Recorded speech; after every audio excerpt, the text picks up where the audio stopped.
Hi, my name's Tom, welcome to Quick Licks Weekly, and in this video I'll be talking about a very cool concept that we can do with our chords, especially when we've got a lot of distortion, and it's just simply made by placing the fifth in the bass. So whenever we've got a... I should state that I first came into contact with this from Alex Lifeson's playing, and then it was explained to me in a video by John Petrucci where he talks about how he fattens up his chords.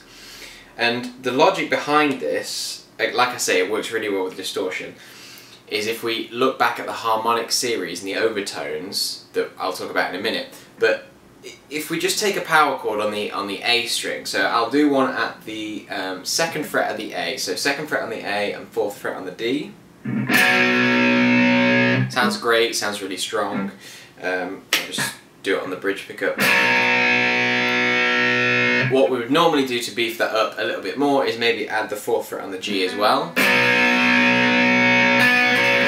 Just that octave of our root. But what we can do to get a really heavy sound, and it's sort of Mach 7 string tonality, so I like to think of these as Mach 7 string chords, is we can add the 5th in the bass. So rather than the root note, the lowest note being the home note in the chord, which would be the B on the 2nd fret of the A, we would play this note here as well, which is the 2nd fret on the E string, which would be the F sharp. Now instantly you can hear, this is the chord originally, so we've got the root, the 5th and the root, and then with that 5th in the bass. So I'll play it once more, just once on each.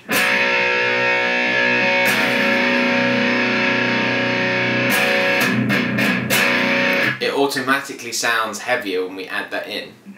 And obviously it's a note in the chord, and this is just a power chord, so it's the purest 2-note chord, apart from a unison we can play on the guitar, apart from a 4th, which is of course included in this. The way it works is, because it's part of the chord, it's going to sound sonorous anyway, but because the 5th's in the bass, it makes these two notes a 4th interval rather than this being a 5th, this is a 4th. And it happens to be that these two notes, when played together, they produce an overtone with distortion that almost makes us hear a note even lower than that. So when I'm talking about overtones and implied notes and things, the best way I can articulate it is if you play the 4th fret on the low E string, and then so the G sharp, and then the open A string, you get that horrible beating sound.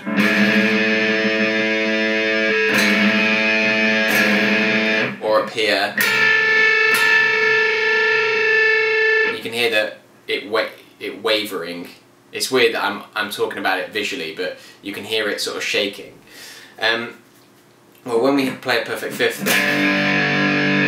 it's such a strong interval that we don't get that, but with the 4th we get a little bit of waving, but it implies a note even lower. So if I...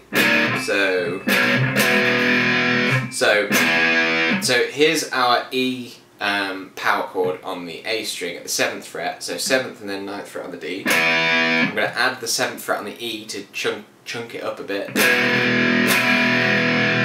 And our ears are almost hearing, they're almost hearing this note, the low E, but it's not there.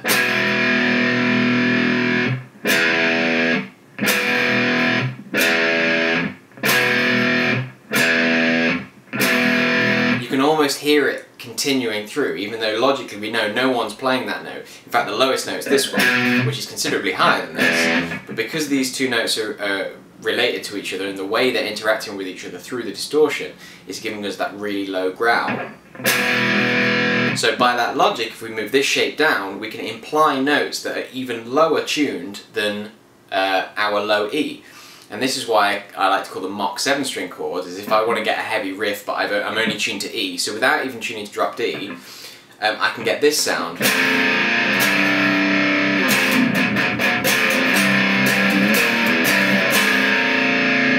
A darn sight heavier than...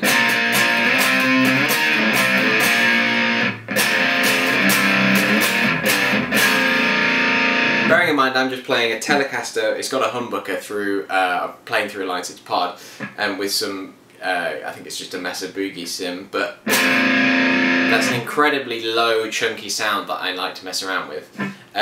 So if you haven't got a 7 string and you want to get that sound, try just doing this simple thing of rooting your power chord on the A string and sticking. It's basically the same fret that the root's on, just the string below. So if we just do it in D, so we've got the 5th fret, 7th fret, and then 7th fret again on the G for a basic power chord, and then add that 5th fret on the E as well.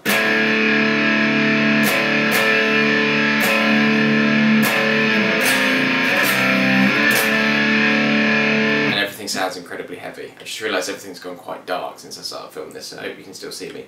So mess around with this in your playing, you might be able to get some really interesting sounds with it, and if you own a 7 string, then try doing this, rooting your notes on the E and adding that extra 5th in the bass and the 7, because the world starts to end. It sounds like you've got an 8 string and you're chugging away at chords, it's ridiculous. And if you've got an 8 string and you do this, then, well, there's no hope. But yeah, this is a really fantastic way to chunk up your chords basically. Even if you've got a bit of distortion, if you roll it off, it still sounds really grunty and strong. So hopefully if you've not heard of this technique before, then this has shed some new light on the situation. Fake 7 string chords, or mock 7 string chords I like to call them. Anyway, thanks very much for watching, and I'll see you soon.